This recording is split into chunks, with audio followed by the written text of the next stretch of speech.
सभी सुनने वाले श्रोताओं को संबोधन का जय जिनेन्द्र नमस्कार। आज मैं आपके लिए एक आर्टिकल लेकर आई हूँ, स्टोरी लेकर आई हूँ, जिसके अंदर मैंने ये बताया है कि आजकल जो आपस में भाई भाई के अंदर अपने सबसे नियरेस्ट रिश्तों के अंदर और सबसे नियरेस्ट रिश्तों में भाई भाई का रिश्ता सबसे एक अहम है। तो भाई भाई में आपस में कई जगह आपने देखा होगा कि आपस में भाई भाई में कोर्ट कचहरी केसेस वगैरह चलते रहते हैं। आपस में एक दूसरे से बोलते भी नहीं हैं, भाई भाई सगे भाई होने के बाद भी। तो बंधुओं, ऐसी जो स्थिति हो जाती है और कुछ गलत फहमियाँ होती हैं, उन गलत फहमियों के कारण भाई भाई आपस में बिछुड़ जाते हैं, अनबुला हो जाता है।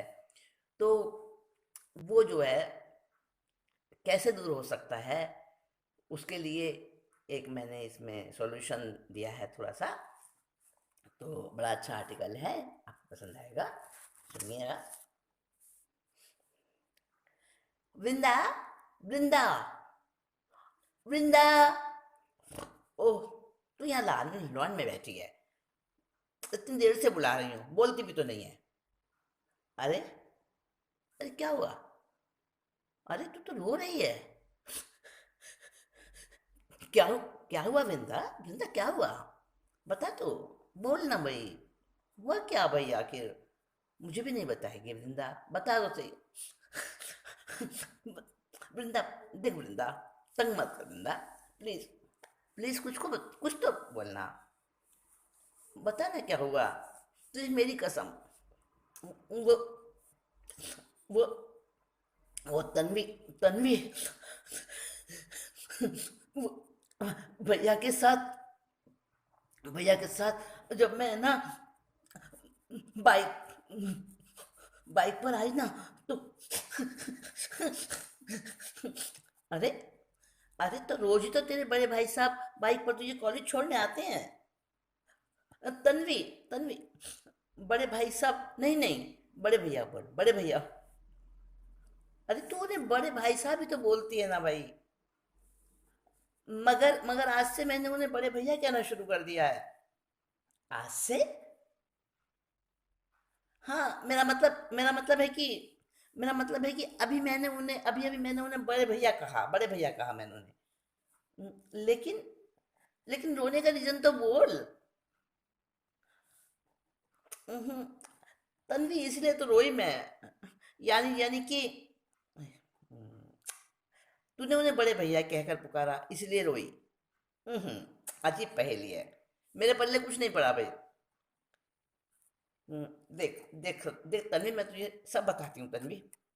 तन्वी, बात यह है कि बड़े भैया का दर्जा मेरी नजरों में आज से बहुत ऊंचा हो गया है। हाँ, आज से ही, आज से ही। हाँ, यानी यानी तो कल कल तक तो मैं उनकी हंसी उड़ाती थी ना। हाँ, भाभी के हाजिर हजूर गुलाम, हम भाई भाई बहनों के आदेश पालक सेवक, कोलू के बैल, और भी न जाने क्या क्या कहकर तूने हमेशा ही मजाक बनाती रहती थी उनका। हाँ तन्वी, तू ठीक कहती है, मगर मगर अब उनके लिए ऐसे भद्दे रिमार्क्स तो बोलना तो क्या, मुझे सुनना भी पसंद नहीं है। अच्छा। हाँ तन्वी, बहुत आदर पाने लायक है मेरे बड़े भैया। He is so deep and respectable person, Superman, very genius. अच्छा, कब से? हम्म, बस अभी, अभी कुछ मिनट पहले से ही। मगर मगर यार, ये सब क्या है? तू तो हमेशा उन्हें दब्बू मैन, ईमानदारी और नैतिकता का घूंचू, हरदम इंसल्ट तो करती रहती ना तो उनकी। हाँ तन्वी, अपनी भूल अब मैंने समझ ली है। ठीक से बता वृंदा, तूने तो क्लाइमैक्स का कॉम्प्लेक्स कंफ्यूजन, सॉरी, कंफ्यूजन का क्लाइमैक्स खड़ा कर दिया। बोलना। सुन तन्वी, छोटे भाई साहब ने अपने ससुराल वालों के कहने में आकर बड़े भैया के खिलाफ साजिश रचाई। अच्छा, ऐसा हुआ? हाँ तन्वी, बड़े भैया के ऑफिस असिस्टेंट को उन्होंने लालच दिया, अकाउंट में गड़बड़ी कराई। हम्म। हाँ, फिर बड़े भैया पर केस चला। 2.5 साल से पुलिस कचहरी ने उन्हें परेशान कर रखा है। कोर्ट की पेशियों के कारण उनकी ऑफिस रिपोर्ट भी डिम हुई। ये समझ ले तन्वी कि छोटू जी ने बड़े भैया को जेल की हवा खिलाने में जरा भी कसर नहीं छोड़ी। अच्छा वृंदा, ये सारी बातें तुम्हें कब और किसने बताई? उसी नीच छोटे भाई जी ने। हम्म। हाँ, सुबह नाश्ते के बाद मेरे रूम में आए। वो तो मुझे भी अपने साथ मिलाना चाहते थे। खूब मीठी मीठी बातें करी मेरे से और मुझे अपना पार्टनर बनाना चाहते थे हजरत। अच्छा, फिर फिर क्या? जोरदार फटकार दिया मैंने बच्चों को। हम्म। क्या? तूने फटकार दिया? मगर तुम तो डरती हो ना उसके नेचर से। अरे तन्वी, उस वक्त तो मेरे मुंह से सच की शक्ति बोल रही थी। हाँ हाँ हाँ, समझ गई। क्या कहा तुमने निखिल के? निखिल से क्या बोले तुम? मैंने कहा, भाई साहब, आपको शर्म आनी चाहिए अपनी इन हरकतों पर। अरे, जिस भाई ने तुम्हें इंजीनियर बनाने के लिए कितनी तकलीफें उठाई, फॉरेन जाने के ऑफर को भी ठुकरार मार दिया उन्होंने। ठोकर मार दी। खुद का भी चैन से सोए नहीं। तुम्हारी HIV की पॉजिटिव रिपोर्ट को भी उन्होंने सीक्रेट रखा और गुपचुप तुम्हारा इलाज भी कराया। रात दिन खटते रहकर तुम्हें ऊंची पोस्ट के लायक बनाया। क्या इसीलिए क्या इसीलिए कि तुम उनके साथ? क्या क्या कह रही है वृंदा? निखिल? क्या निखिल एड्स का पेशेंट है? ओह ओह, क्या बोल गई मैं?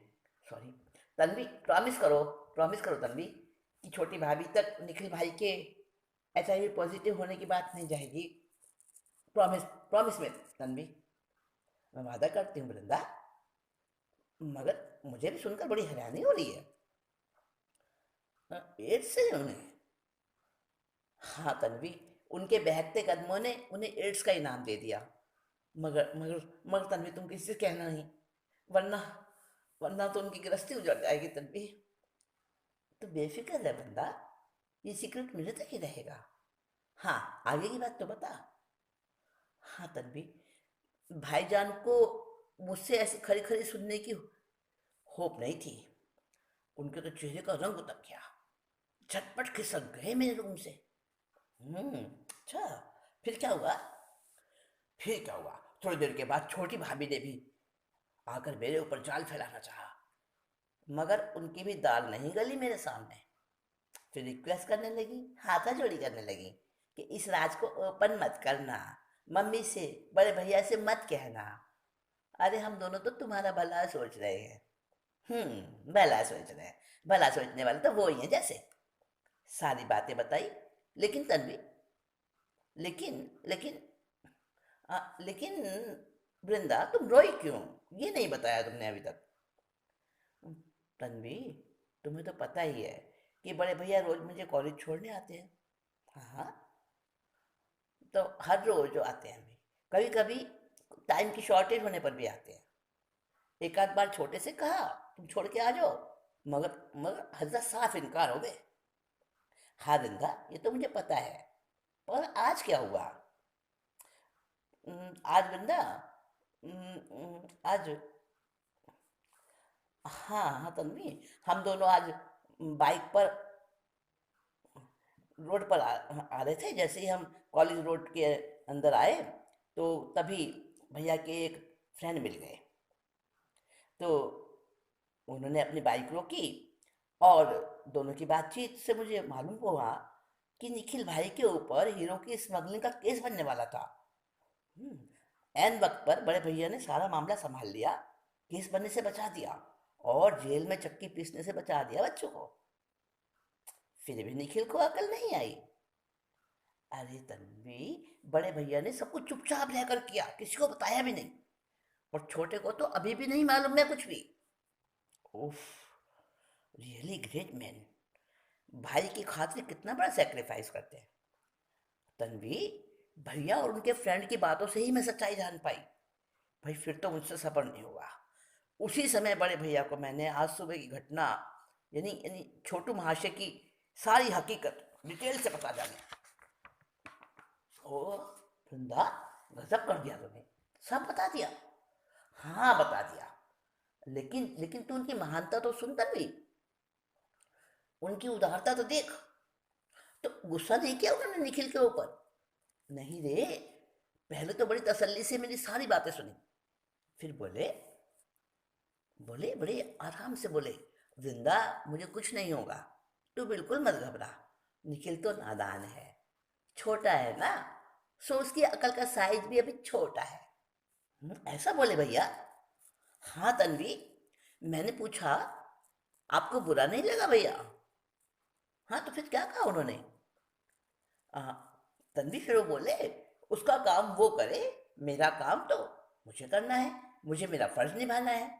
बस मेरी तो यही कोशिश रहती है कि छोटे भाई बहनों को हर खुशी देता जाऊं। बड़े तो खुशियों से हमारी झोलियां भरते रहे, और छोटे छोटे उन्हें झूठे मुकदमे बनाकर फंसाते रहे। हाँ हाँ तन्वी, यही बात तो मैंने कही बड़े भैया से, लेकिन बड़े भैया बोले, मेरे अशुभ कर्मों का उदय होगा तो मेरे पर संकट आएंगे, जरूर आएंगे। दूसरे लोग तो केवल निमित्त होते हैं, अपने दुख के लिए मैं निखिल को या और किसी को कसूरवार क्यों मानूं? उफ, कितनी ऊंची सोच है उनकी। और सुन तन्वी, बड़े भैया ने कहा कि उन्हें तो बहुत पहले से निखिल की दुष्टता का पता है। अच्छा, सब जानते हैं वो, इतने पर भी निखिल से उन्होंने अपने प्रेम को खत्म नहीं होने दिया? वृंदा, हाँ हाँ तन्वी, बड़े भैया बोले, कैसा भी है, कैसा भी है, निखिल तो मेरा भाई है, मेरा छोटा भाई है। ओ गॉड, उसके बाद तुझे डांट लगाई होगी, इसी से रोई होगी तू। अरे नहीं नहीं नहीं, तू सुन तो तन्वी, बातें करते करते हम कॉलेज तक आ गए, और मुझे उतार कर बड़े भैया तो चले गए, और और फिर मैं यहाँ लॉन में आ बैठी।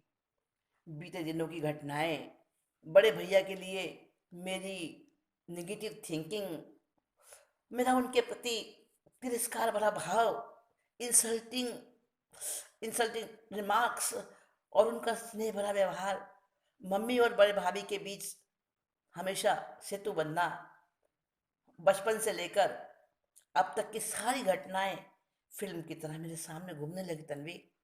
और और तन्वी, बड़े भैया के सामने अपने आप को बहुत बौना और अपराधी महसूस करके मुझे तेज तेज रोना आ गया, और और बस तन्वी खुद पर काबू नहीं रहा। और अच्छा अच्छा, आई सी, तो ये तेरे आंसू पश्चाताप के थे हैं? हाँ हाँ हाँ तन्वी, पश्चाताप के भी थे और खुशी के भी थे। सचमुच तन्वी, मैं ऐसे भाई की बहन हूँ, ये मेरी बहुत गुड लक है। निखिल की भी तो बहन है तू, मत ले उसका नाम तन्वी, मैं उसे अपना भाई नहीं समझती हूँ। वृंदा, ठंडे दिल दिमाग से सोच जरा, कुछ कमी होने से रिश्ते खत्म तो नहीं हो जाते ना? तन्वी क्यों भूलती है कि बड़े भैया के जैसा सेक्रीफाइस का जज्बा तुझे भी अपने अंदर जगाना है। तुझे साबित करना होगा कि तू अखिल भैया जैसे देवपुरुष की बहन है। हाँ हाँ तन्वी, तू ठीक कहती है, हमें पापी से नहीं, सिर्फ पाप से नफरत करनी चाहिए। यही तो प्रभु महावीर का भी संदेश है ना? हाँ वृंदा, अब तुझे क्षमा वीरस्य भूषणम को धारण करना है, बड़े भैया जैसा उदार बनना है, दरिया दिल बनना है, और निखिल को अच्छे रास्ते पर लेकर आना है। क्या, क्या है ऐसा पॉसिबल है तन्वी? हो सकता है ऐसा? हाँ हाँ वृंदा, वात्सल्य और क्षमादान से तो चंद्र कौशिक जैसे भी सुधर गए। मेरा दिल कहता है वृंदा कि निखिल में जरूर चेंज आएगा। अच्छा तन्वी, सच कहती है, वो दिन जल्दी आए। अभी तो अभी तो मेरे अंदर में बड़े भैया के लिए बहुत बड़ा चेंज आया है, मैं बहुत शर्मिंदा हूँ खुद पर। वृंदा, जीत तो सच्चाई की होती है, अधर्म तो सदा ही पछताता है, और दुष्ट की दुष्टता आखिर खत्म होकर रहती है। हाँ हाँ तन्वी, मेरी तो जुबान भी जड़ होने लगी थी बड़े भैया की विशालता देखकर, मैं अवाक हो गई थी, और इतना ही बोल सकी, रियली बड़े भैया, यू आर ग्रेट। और फिर बड़े भैया ने मेरे कंधों को थपथपाया, और उनकी भी आंखें भरी हुई थी। वृंदा, तू सच में बहुत लकी है, अखिल जैसा भाई मिला है तुझे। हाँ तन्वी, भाई हो तो ऐसा, मेरे बड़े भैया जैसा। देख तन्वी, अगर तू थोड़ा सब्र से काम लेगी ना, तो तेरे छोटे भैया भी ग्रेट बन जाएंगे। ग्रेट बन जाएंगे, निखिल भैया भी। तब मैं बोलूंगी, भाई हो तो ऐसा, निखिल भैया जैसा। आएगा वो दिन। है तन्वी। हाँ हाँ वृंदा, वो दिन जरूर आएगा। चल, अब चले क्लास में। हाँ हाँ, चलो चलो। अब आज तो स्पेशल लेक्चर है ना। चलो चलो चलो। बंधुओं, आज का ये स्टोरी आर्टिकल बस इतना ही। आप समझ गए होंगे क्या संदेश देना चाहती हूँ इसमें मैं। इसमें मैंने यही बताया है कि आपस में अगर कुछ गलत फहमियाँ हो जाएं, तो हमें उन गलत फहमियों को सब टाइम रहते ही निकाल देना चाहिए। और संसार में कहते हैं ना कि सब कुछ मिल जाता है लेकिन माँ जाया भाई नहीं मिलता। तो भाई भाई एक दूसरे के लिए बहुत बड़ा सहारा होते हैं। आजकल छोटी छोटी बातों के लिए जो रिश्तों में दरारें पड़ जाती हैं, रिश्ते टूट जाते हैं, ये अच्छा नहीं है। आपस का प्यार, आपस की संवेदनाएं दिन पे दिन खत्म हो रही हैं। तो ऐसा हमें रोकना है, इन रिश्तों को बचाना होगा। देखिए, कभी भी अगर हमारी नोटबुक का कोई पेज अगर किसी तरह से लिखने लायक नहीं रहता, उस पर इंक पड़ जाती है, या वो कहीं उस पर कट फट हो जाती है, तो हम उस पेज को फाड़ते हैं, पूरी कॉपी तो नहीं फाड़ते ना। इसी तरह से सोचना चाहिए कि जहाँ हमारे रिश्तों में अगर कहीं भी किसी भी वजह से कुछ दरार आ रही है, कुछ छोटा बहुत कुछ भी कहीं पर भी कुछ फर्क पड़ रहा है, तो आपस की गलतफहमियों को मिटाकर दूर करके हमें उन रिश्तों को बहुत अच्छे से पहले से भी अच्छा बना देना चाहिए। यही हमारी कोशिश रहनी चाहिए। रिश्ते निभाने से पीछे नहीं हटना चाहिए। जो अपने होते हैं वो कोई दूसरा नहीं हो सकता। तो यही संदेश इसमें दिया है। दो भाइयों की बात बताई है कि एक भाई की सैक्रिफाइस और दूसरे भाई की निष्ठा कब तक चलेगी। आखिरकार निष्ठा खत्म होती है और रास्ते पर आना पड़ता है। तो आपको अच्छी लगी होगी ये स्टोरी। अब मुझे इजाज़त दीजिए, जल्दी ही फिर से कुछ नया अच्छा सा आर्टिकल लेकर आपके साथ फिर से उपस्थित होंगी। तब तक के लिए अपना ख्याल रखें।